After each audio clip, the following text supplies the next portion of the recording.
to my Spanish edition of Follow My Footsteps. My name is Dana Morgan Johnson. I'm a third year student at Coventry University studying sports marketing, and I'm going to take you on a journey of where I've been for the last 6 months. In this video, I'm going to show my ability of how I work in an international surrounding and how I identified intercultural skills and how they developed me as a person on my personal journey and my work journey. I'm also going to show you the cultural differences and similarities, comparing it to Spain, comparing it to England. And I'm going to critically analyse the benefits or lack of benefits going on a year abroad. When inquiring about study abroad, I was too early. I was told to come back in December, and the closer it got to December, I thought about doing an actual placement, a work placement, but I was too late for work placements for big clubs like in Premier League. And if I wanted to do a work placement, I wanted it to be valuable. I wanted it to be a place that I've really wanted to work, so I could gain either a good reference or so that I could gain a job there as a graduate. That wasn't the case because I was so early for the study abroad sector, but I was tad too late for the work placement sports industry. So obviously that sucked. I was able to gain a internship with Hertfordshire FA, one of the FA governing bodies and one of the FA governing groups. I gained a lot of experience opening so many doors to different sectors in my field, and I was really hopeful even then. However, life happens, it didn't work out. I then got an opportunity to teach in China, and a couple of days before I was meant to leave, they were having problems getting me a visa because I hadn't finished university yet. So again, my life went crashing down. It may seem silly, but for me, I thought finally something's happening, and boom, it didn't happen. And I was currently in China for 2 weeks with SEM, with university, and I thought it was the perfect opportunity. A growing economy, and right now, especially with football and basketball, is growing vastly. And I know in Shanghai especially, they're making a lot more deals with certain clubs in different sport, and they are very well developed, and that's definitely where my field is going. So I thought it'd be an amazing opportunity. It wasn't in, sports marketing. However, it would have allowed me to exercise my language skills, and it would have just opened doors. But like I said, that didn't happen. I was back to the drawing board, but it was too late for me to go back into final year, as I wasn't mentally prepared. I was nowhere mentally prepared to just, you go from, I'm going to be out for a year to, I'm going to go back into my final year and think about dissertations. My headspace, I just wasn't in the right frame of mind. I wasn't mentally prepared to go back into final year. I also wasn't financially stable at all. So it wouldn't have been an option for me to go back. So obviously I went back to the drawing board. Then Natalie from Erasmus called me about a teaching job in Spain. Of course I took it. I was extremely depressed about just the whole process of being so confident with how valuable I am to a company, but also all the voluntary work I did over the time. I just felt just like a failure. I honestly did. I felt like a failure and just generally just unwanted. And it was a nice feeling. And for a long time, I was in that dark place. But then the feeling when I was accepted into Spain, I felt valuable again. And that was a feeling that I hadn't felt in ages. And it was special to me to obviously feel wanted, as I felt unwanted for such a long time. When going to Spain, I had no expectations at all. And that was honestly the best approach. I was, of course, greeted the Spanish way when I got there with lots of kisses. I lived with a host family. They seemed nice, welcomed me at first. I arrived the day before King's Day, which is a Catalan tradition. So that was a lovely start to my placement. At the start, I found it extremely hard because I knew no one, especially anybody English, and I didn't speak Spanish or Catalan. I was put off very early on learning the language, as I would always be laughed at when trying to speak it. Although the staff members meant well, it was very discouraging. My time at Spain was okay, very boring at times, especially at the beginning, and I was always home alone. And no one could hold a conversation with me, so I felt very isolated and pretty much just like a robot for the most part. 3 months, give or take, I was told to leave my first families. I was definitely blindsided. I didn't know what was going on. I was very confused. Everything seemed fine. And I definitely feel mistreated about the situation. The family just didn't feel like I integrated as much as they had hoped, which is fair enough. But the reasoning they gave the company was completely different reasoning that they told me. And I just felt lied to, and it was just not a nice feeling. It was a horrible time. I felt extremely unwanted. And especially being so far away from home and loved ones, it just was a horrible feeling.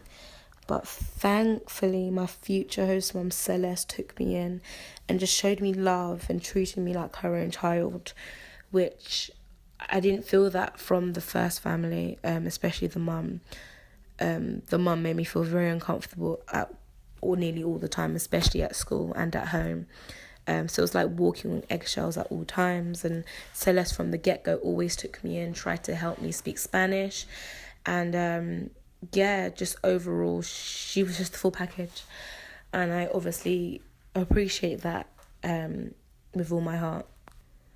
I definitely felt like Celeste was the only comfort that I had when going through that, as even physical contact. And we built that rapport and that bond naturally. And it meant so much that she took me in like a mum, because I felt so alone. And even remind me of the time when I felt so alone looking for placements. So it also brought up horrible memories of just isolation and loneliness. And I was definitely mistreated by the program and my old host family. And just the whole process was just not, done well.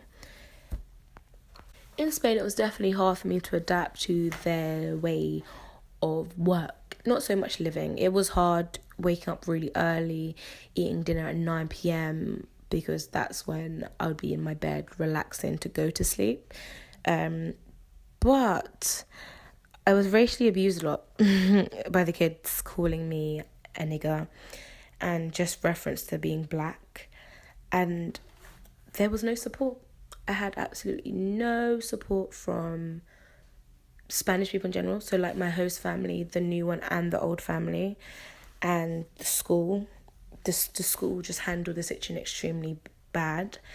And I'm thankful that I'm such a get on with it person and confident person, especially within my skin. So it wasn't as bad. However, if it was somebody else who wasn't as confident, I don't think they would have coped, and he probably would have left straight away. And it's a shame that I didn't feel like I had support from even university to help me through this process, but I got on with it. And looking at this like racial abuse that I did get whilst being on my placement, it shocks me, because when I was in China I didn't even get that. I never got called a nigger, and I wasn't referred to but by the colour of my skin, whereas in Spain, somewhere so close and somewhere we're in a Western country, I personally would never think that would happen. So that was definitely a shock to the system. I didn't realise that racism abroad in placements was a common thing. When looking into it, I found a lot of research and studies and just general forums of people's experiences when teaching English in a different country of what they would face. I was just shocked. I didn't expect it, and it wouldn't have been something that I would have researched about before going on this placement. And when doing the research and finding out, this isn't, this happens a lot, it made me upset. It really did. Because I'm human like everybody else, and to think that people of colour have to experience this is just sad. And especially being in a European country, I just honestly didn't expect that. I'm even considering going to Asia to teach and after university, and the questions that I now would ask myself would be, could you handle constant racism if it was to arise? How would you handle it, especially if you had no support and you was even further away from home? What if the people that you worked with maybe was racist? And honestly, after going through the experience I did in Spain and being very much alone in the situation, I believe it's my job to educate those. I believe it's my job to make sure that they never make the mistake again of making someone feel like that. And I'm just thankful that I have the confidence to do that. Especially working with the kid who called me a nigger numerous of times. It was my duty to find out why he would be calling me that, where did it come from. And the approach I now have is that I definitely would be able to tackle racism, and it's honestly about what I do and how can I educate someone, and not being emotionally attached and thinking it's a personal attack, because in Spain I very much at first thought it was a personal attack. But then when I thought about it, I knew it wasn't me. It was just a really poor way of expressing himself. And, a lot of the time that's taught, and especially with children that is taught, it doesn't excuse the fact that they do it. Some young people do it, but it's definitely a behaviour that is taught and not one that they are born with. Looking into my career direction and how it has changed and where I am now, the type of role I want to go in, I believe that my career choice and work aspirations will help me exercise my skills and abilities to express my attitudes and values to the work industry and the sporting industry. My end goal of owning my own sports academy relates to my teaching position, and at first I didn't think that. The position I'm in now has allowed me to exercise understanding, cultural adaptations and limits, feelings, obstacles that my students will go through.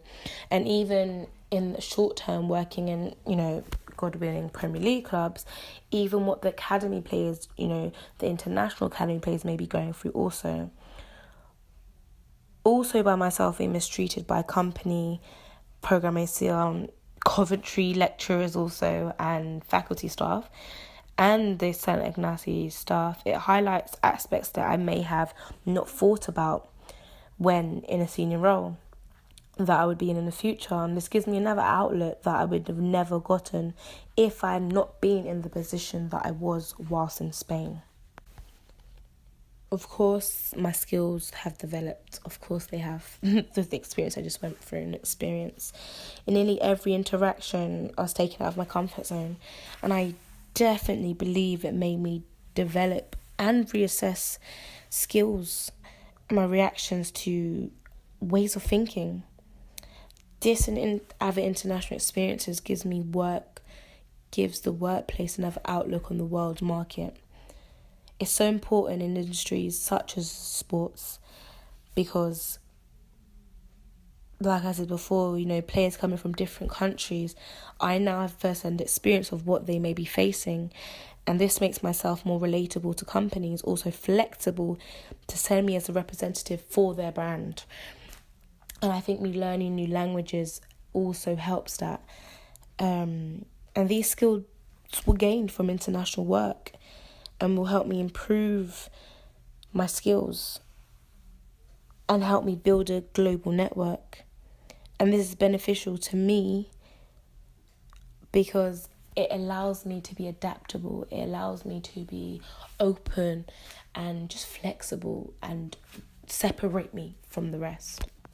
A comprehensive study by AIM found that 61% of employers believe that a study abroad experience was looked at favourably on a candidate's CV. Not only this, but the workplace, 79% of employees believe them to take initiative compared to 67% of the non-study abroad graduates. And 81% believe post-study abroad employees to be more adaptable when it came to new tasks compared to 67%. And I believe these figures are high, and I definitely understand why. Being put into a situation abroad, you have no choice but to just do it. You have no choice but to think outside the box. I believe you have no choice but to get things going and not depend and rely on anyone, because there is nobody to rely on when you're out abroad. Especially like me, when I just couldn't speak the language.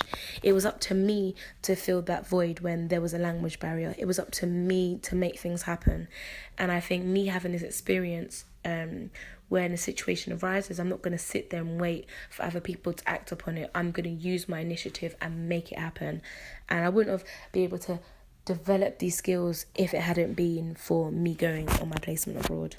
I definitely found that me being in an international working environment was very testing, as communication is the base of any situation. Both myself and anyone I spoke to had to be extremely patient in order to communicate. As I have no knowledge, none whatsoever, of Catalan or Spanish, I found myself frustrated, because I couldn't verbally communicate at first, and I was the problem. So it was up to me to be creative and try harder, regardless of what I was going through, to make sure that I could communicate with others. I also found that me working at school allowed me to demonstrate my ability to work in an international surrounding. The assignment was very much a solo journey, with not getting a huge amount of support from, places like my university or the company that I was working at. Like I said before, I was faced with language barriers and just cultural barriers in general. Things that are socially correct in England is far from socially correct in Catalan anyways. And I found that the Catalonian people were very much, I wouldn't say closed-minded, but they're used to a certain way of living, and us being so culturally diverse, especially because I'm from London, it was definitely a shock to my system. However, I just found that it's life and it's up to me to educate those. Of course, as a student, reflection is so important in my experience, and reflecting what I go through, reflecting just the breakdown of my styles of how I would do things. And looking at Kolb's 1984 theory, the experimental learning theory, I found this to be very useful in just reflecting and evaluating my experience out in Spain. There's 4 stages. The first stage is the concrete experience, which is when the learner is exposed to an experience for the first time. That's obviously me going to Spain, not knowing a word of Spanish or Catalan, and just literally just jumping in the deep end. Then the second stage is reflective observation, and that's where the learner makes observation and thinks about the experience. Me just literally picking out my experience of what I went through, the good, the bad, and the ugly. The third stage is abstract conceptualization, and that's making sense and gaining understanding of the experience and how to implement it in the future for support.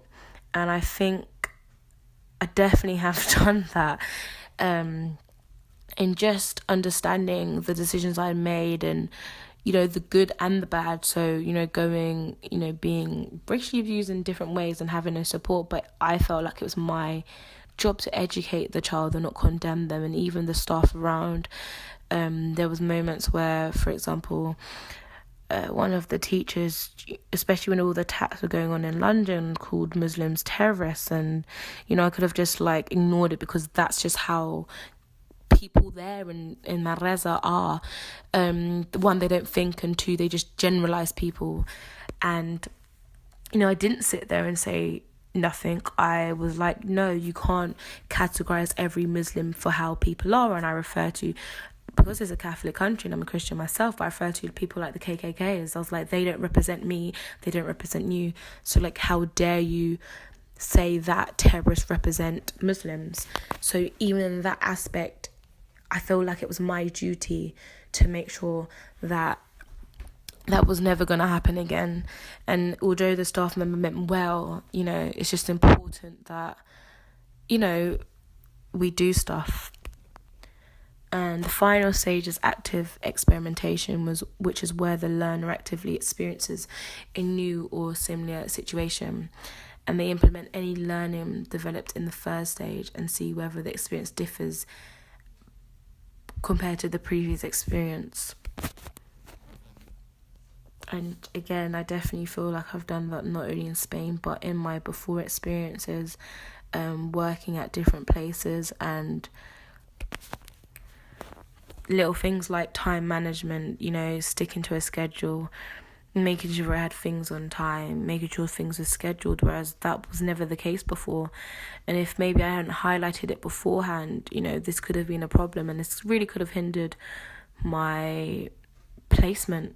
And I'm thankful that I go through these personal development and these learning theories to allow me to identify things like this. And I definitely think each stage is important to each other, and they all function together. And as Kolb said, the cycle doesn't have a particular starting point, but it's the process will only be effective if all stages of the cycle are followed as they are significantly important to each other, which I do believe that myself.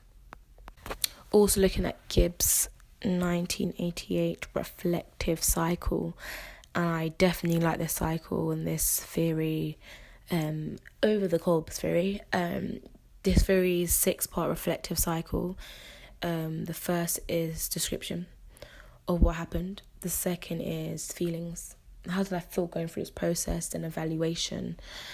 The next is analysing my situation, and then the conclusion, and then the action plan. And I believe that, you know, this experience was a roller coaster, 100%, going from, you know, having nothing to something to nothing, and then having something again. My feelings was definitely up and down, from feeling lonely and feeling worthless to then feeling wanted again. And just evaluating that and how I could have went about, you know, my experience. Maybe when Erasmus said that, oh, you're too early, I should have then looked into getting a UK work placement instead of just waiting, and then look, it was too late. So I honestly feel like I learnt to be more proactive and not just wait until it's too late.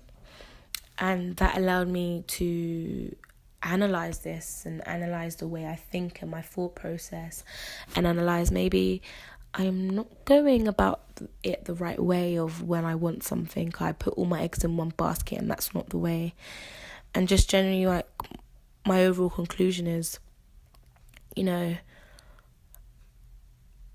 I should just believe in myself more, and I'm so capable of doing so much amazing things. And if I put my mind to something, I should do it, but just I need to give myself more time to do that. And I found that Kolb's theory and Gibbs' theory helped me reflect deeply on this situation, this position that I'm in, and definitely for the better. I also didn't want this video to be boring. I wanted to interview people, and I did interview people. I interviewed the kids, and I interviewed quite a few members of staff. I obviously didn't include everybody in this, but I found it interesting rewatching these videos, and I've put it at the end just so you can see maybe their approach and their experiences having me around, and also the contrast, for example, of Laya, who was in the same position as me and had a total different experience. And I think that's due to one being a local, and obviously the language barrier. So I hope you enjoy these interviews. What's your name? My name is Jose Manuel. And who are you? I'm from Manresa. I was born here in Manresa, Spain. How long have you been speaking English for? It's a good question. Let me think. I've been speaking English for 4 years. How long have you been teaching for? I'm teaching for maybe all 24 years. How long have you been teaching English for? I've been teaching English for 2 years. How long have you been the English teacher at this school? When in the second nursery school, 2 years.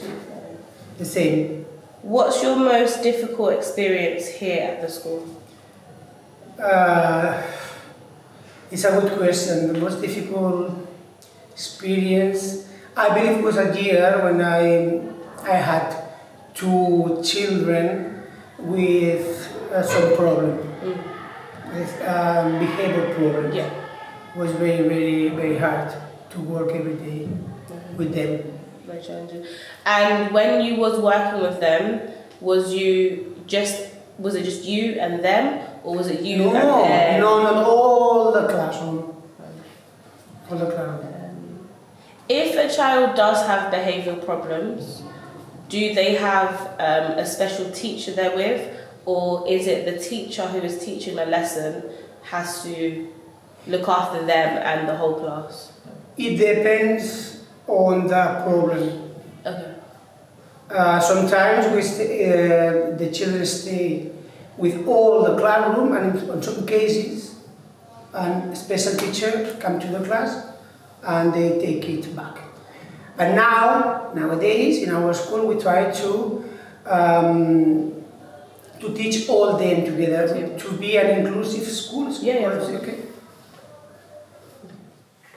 What's your name? My name is Arnaud Perez. How old are you? I am 18 years old. Oh yeah, look at me. Okay. How was it having me here? What's your experience? It was good to have Darnell here, and it was a good experience, and I hope she will come back. Yeah. Sweet. Okay. In Catalan, was it hard to adjust to having me here or a stranger living with you? No, it was okay. Why? No one test. What do you think I could have done differently, if anything? I think all you did it was okay. That's all. How did you find waking up earlier in the morning because of me? I didn't really woke up earlier for you. Instead, you woke up earlier for me. Oh yeah, that's true. That's true. Okay. How did you learn how to speak English? I went to an English teacher since I was little, but since you are here, I think I've learned more talking. Do you think it's important to learn English? Yes, it is, because it's around the world. Okay, sports questions. Do you know any English football teams? Yes, I know many, because of video game. Like what?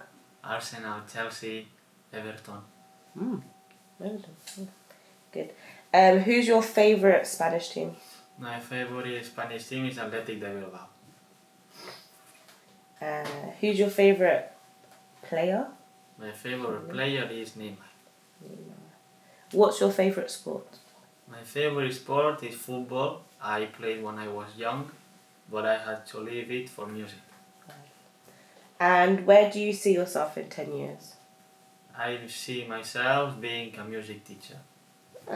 Cool. Thank you. Yeah. What's your name? My name is Teles. What do you do? Què fas? Ah. La teva feina. I am Catalan teacher. How long have you been a teacher for? Quants anys fa que ets profe? Ui. 29 years ago. How long have you been learning English? Quan fa que estudies anglès? 1 year. Do you think English is an important language and you have to speak in Catalan. Vale. Jo crec que és important perquè ho parlen molts milions de persones, però d'altra banda, els anglesos, com que ja els hi entén tothom, penso que fan poc esforç per aprendre d'altres llengües. Okay. Do you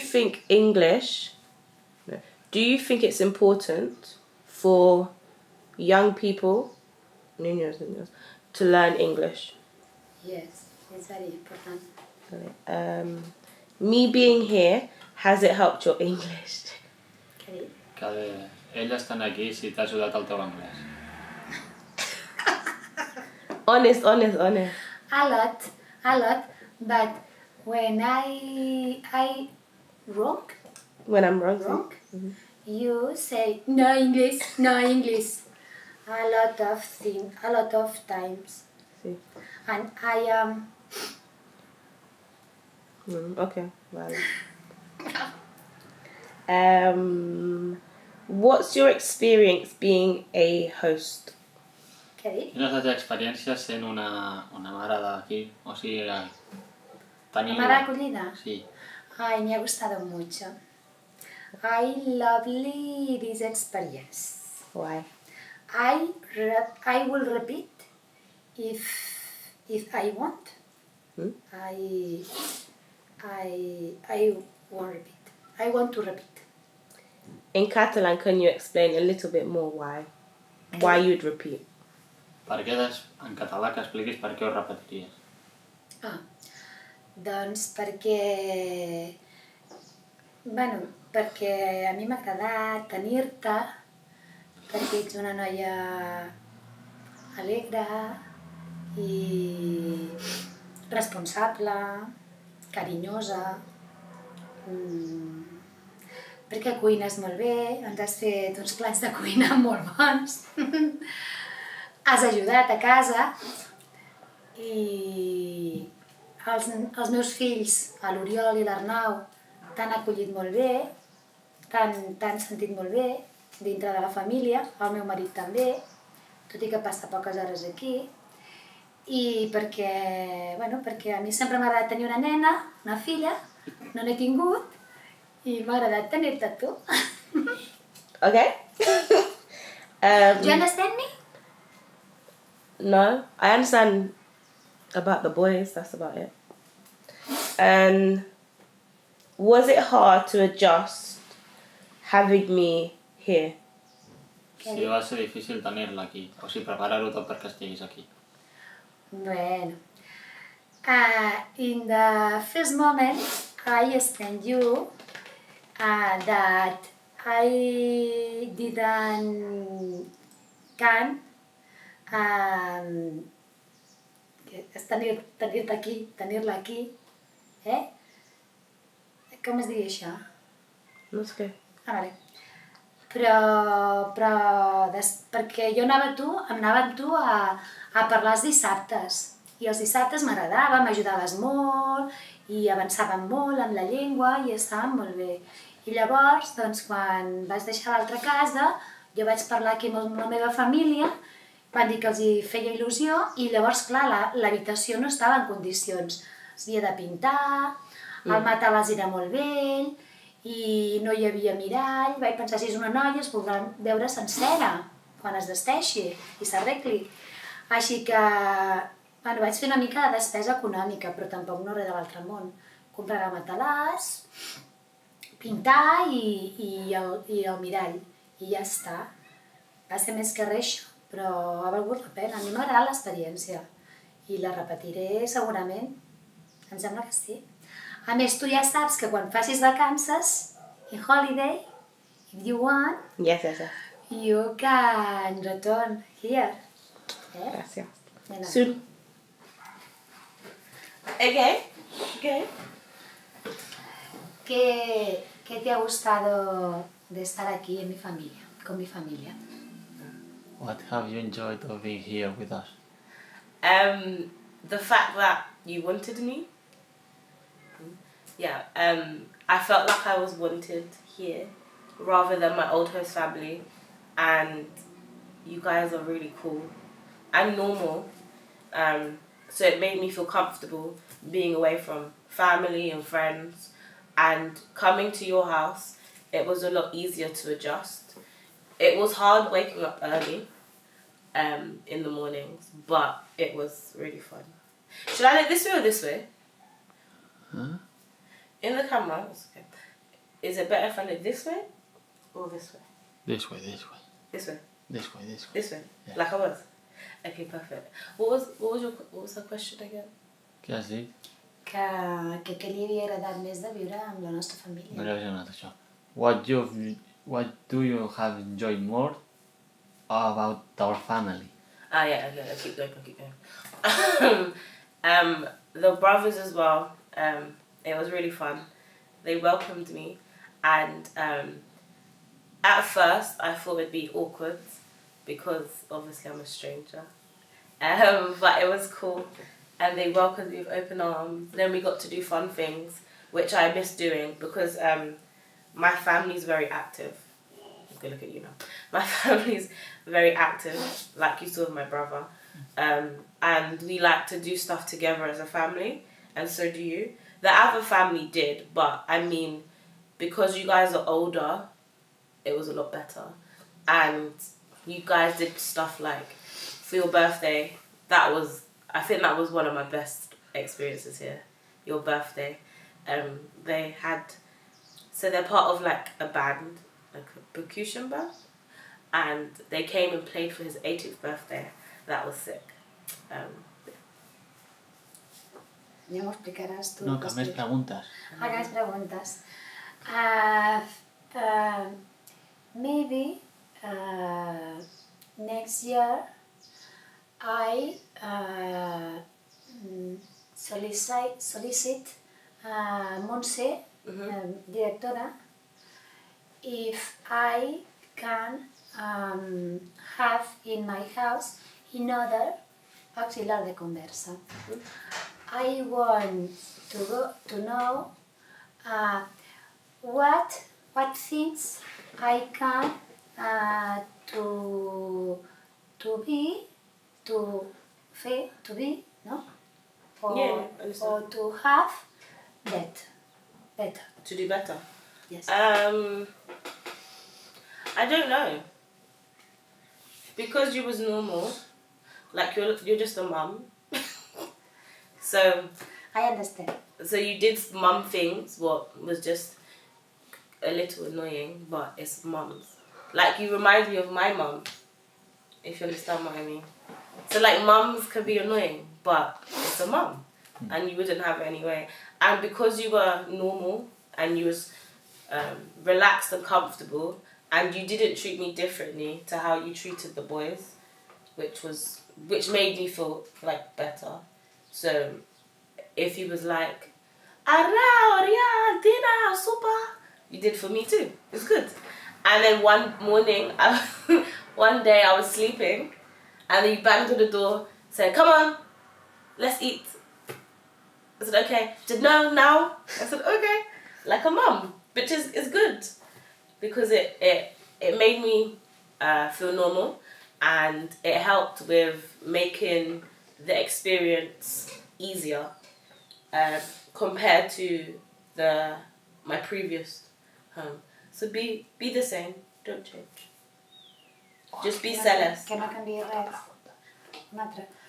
Bueno, what do you think about my sons?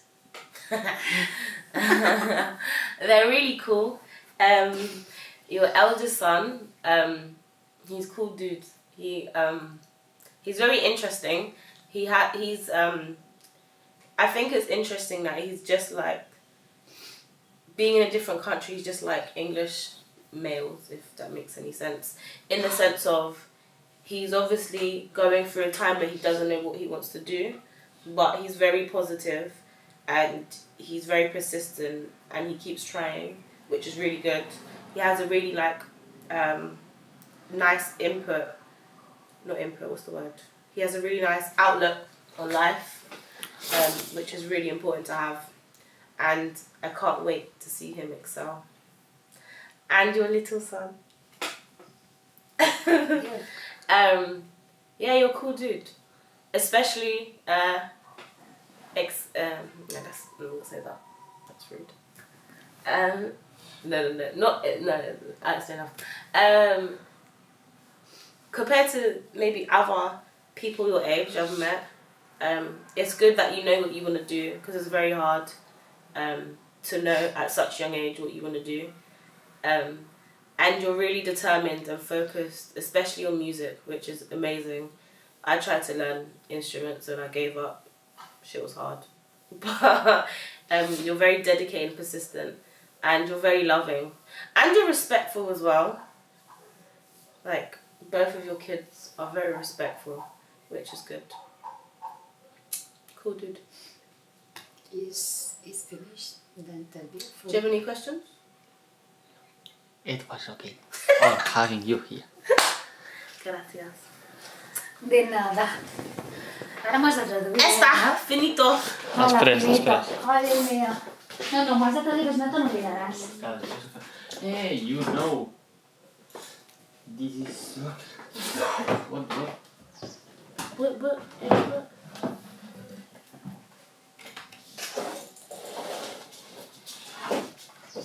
What time are we leaving? After dinner. What time's dinner? I think... A quina hora marxem, mama, diu? Ah, és que Oriol, now, he's working. Sí. And he finished at 10. It was very interesting seeing how the school system is in another country. I definitely believe that there are more differences than similarities. The differences are you have a different school schedule, more so because of how hot it gets. In June we finish at 1 o'clock and they finish school at end June. Whereas in England it's July in primary school. There's not as much school support in regards to funding for learning difficulties. So the teachers are expected to handle it themselves with an extra 20 kids there. Just supporting staff members, especially in regards to discipline, as I didn't get any support when it came to the kids, calling me the N-word or just any racial slurs or abuse I got. And just the lack of respect overall, like in general, they don't have respect. But yeah. Too much for you.